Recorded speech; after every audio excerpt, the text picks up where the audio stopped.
News Reporters Today, Odisha's fastest growing web news channel. दिनकु दिन बढ़िबारे लागिछि traffic समस्या। लोक माने एनी नाई नथिबा असुविधार सम्मुखीन हेउछन्ति। ए हेउछि कटक जिला सालेपुर सहरर मुख्य बजार देई कटक चांदबाली को जाइथिबा रास्तार ट्राफिक व्यवस्थार दृश्य।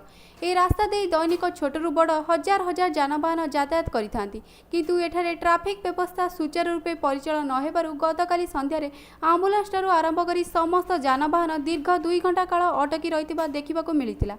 यह द्वारा स्कूल कॉलेज एवं दैनिक ऑफिस यातायात करुवा लोकमानक उपरे घोर प्रभाव पड़िथिला।